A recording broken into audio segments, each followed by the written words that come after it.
Sveikas, Arnai. Labas, Marija. Susitikom vėl sezonų kaip pabaigoj, tiesiojoj gal daugiau.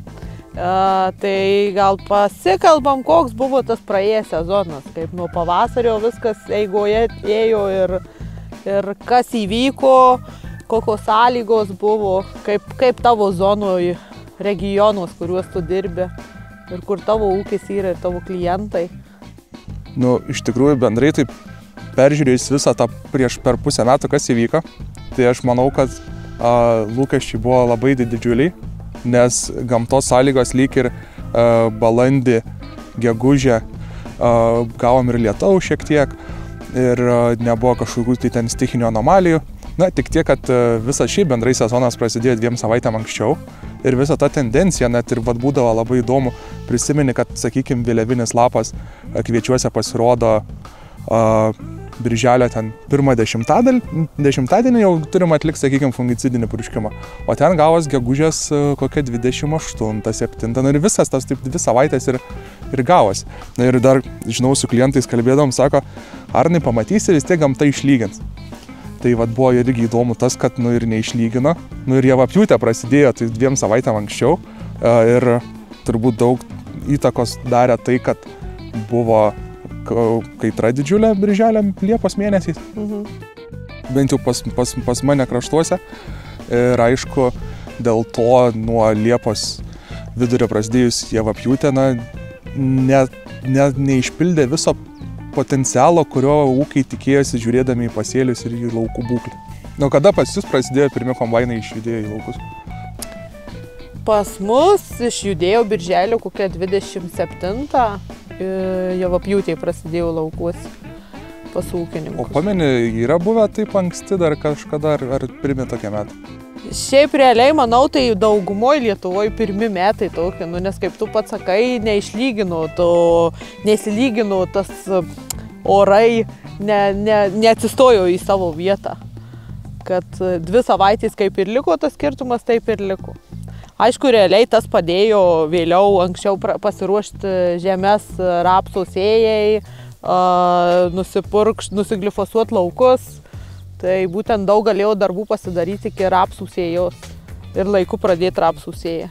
O klausimėlis, kaip pas tave klientai ir pati ūkį, kaip bandai spręsti visus šituos nenumatytus abiotinius stresus, kurie ištinka, tai ar sausro pareina karštis, ar tai žydėjimo metu rapsai gavo šalnas, ar sprendžia tas, kokių sprendimo būdų ieško, kaip su to kovoti? Tai šiuo metu, aišku, yra naujų produktų, biologiniai produktai, kuriuos galim panaudoti būtent nuo abiotinio streso, ypač šalnų, kurios pavasarį būna. Ir dabar rudenį žada vėl šalnas, neužilgo, tai tikrai galima irgi panaudoti ir apsuose, ir kviečiuose biologinius produktus, tokį produktą kaip megafolis būtent. Tai jisai mažina augalui stresą, herbicidinį, aplinkos, būtent orų temperatūrų pasikeitimą. Tai būtent naudojau pavasarį šitą produktą ir dabar rudenį naudoju irgi.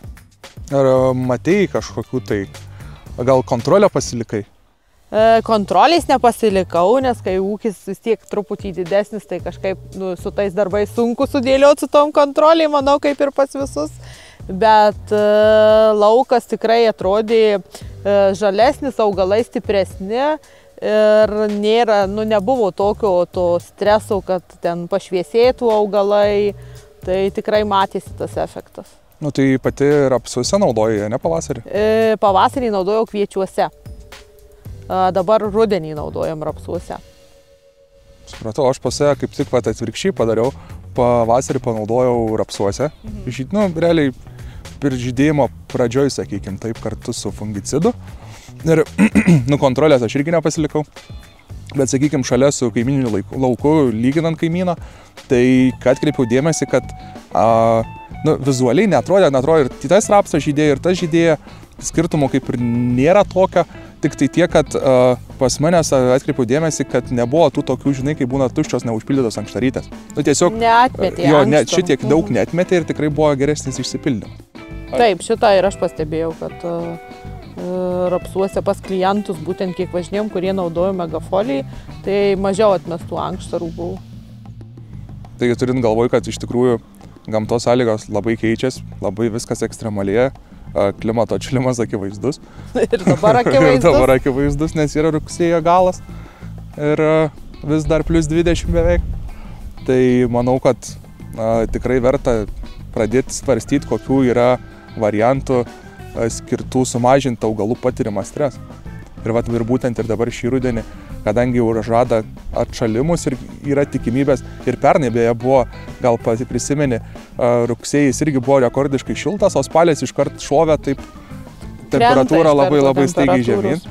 Tai irgi būtent kviečiuosi, jeigu važiuojant su herbicidais, manau tikrai verta įsidėti vien dėl to, kad ir stresas būtų mažesnis nuo herbicidų sukeliamų kviečiam, tie visi prašviesėjimai, ir žinoma, kad augalas geriau pasiruoštų temperatūriniam šuoliam. Nes nespėja palaipsniui, tam nėra palaipsniui pasiruošimo, tai šįmet irgi tas gali būti tikrai, tai augalui tikrai padeda pasiruošti biologiniai produktai.